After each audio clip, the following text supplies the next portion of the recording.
Hello again. A little more on impairment related work expenses. There was a couple questions I left outstanding in that first video, and I just wanted to touch on them because I just confirmed what I thought I knew. Because sometimes things do change. So anyway, you'll find this under SI 820.555 under the PALMS manual for anyone who knows how to get there. It's actually online and freely available under the SSA.gov website. But anyway, I alluded to the fact that an IRWE could be perhaps someone who you have to pay to drive you to work because your disabilities, and by the way, disabilities do not include a DWI where you have no license, okay? It would be a medical disability from driving. I see here, indeed, attendant care services can include that. So that could be they call it the process of assisting an individual in making the trip to and from work. So look at that, determine if it fits the scenario. That might not be that common. I might have to look into that deeper. Like, are they talking about someone driving, or are they talking about someone has to sit with the person for whatever reason? So that would be under attendant care services.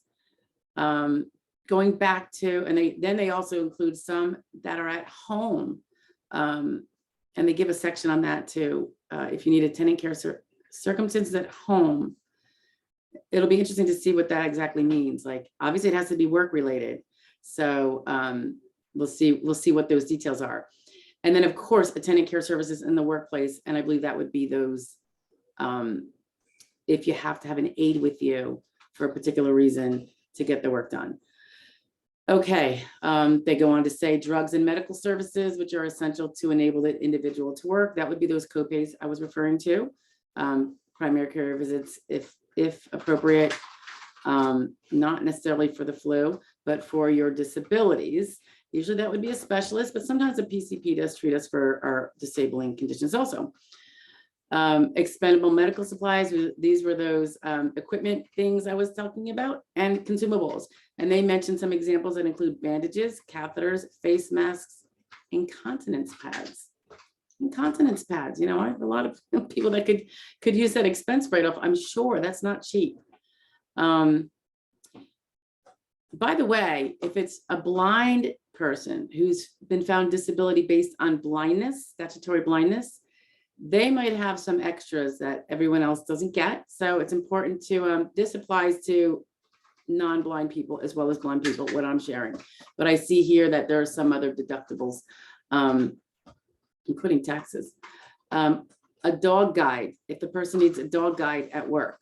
Now, I don't see it saying here anything about emotional support dogs, so don't take that too broadly.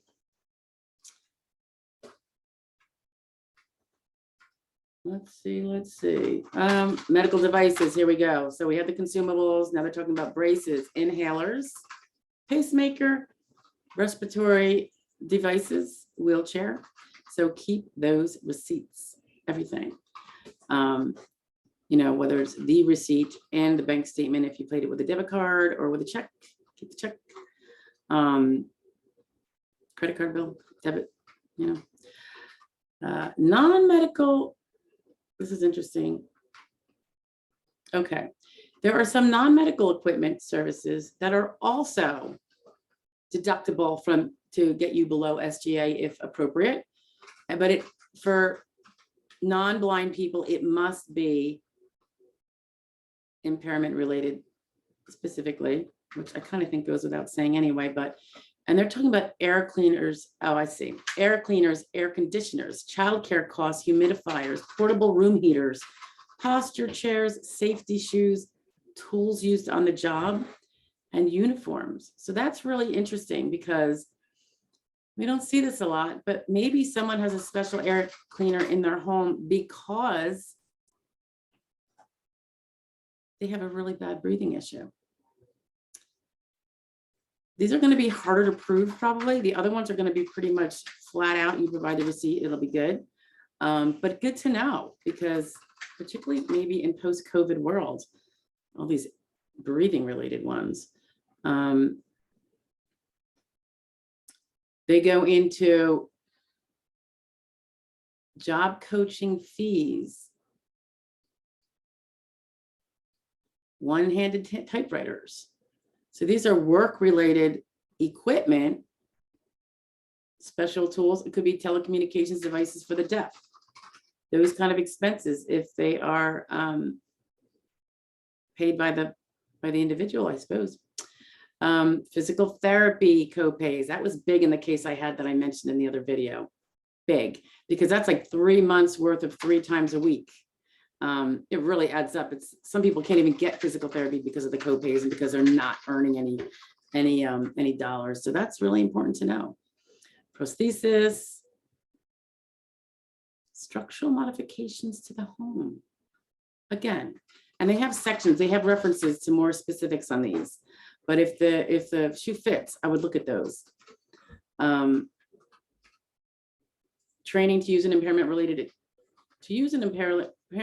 expense to an item or an item which is reasonably attributed to work. Braille, cane travel, computer program course for a computer operator, grammar, stenotype instructions for a typist. Okay. Anyway, I just wanted to get those to you. Oh, and they do talk about transportation to and from work in your own vehicle. You're going to want to check those out. And now I got to go because I'm going to have a dog barking momentarily. Vehicle modification, same thing. So don't forget about these. These can help a lot of people that didn't think that they could actually file. And perhaps those that hadn't been working, started working, went over SGA, completely go under SGA and not lose any of their benefits. So let's get on that. Okay. It's easier to keep your benefits than to try to earn them. So once you get them, you definitely want to be aware of these things as well. Okay.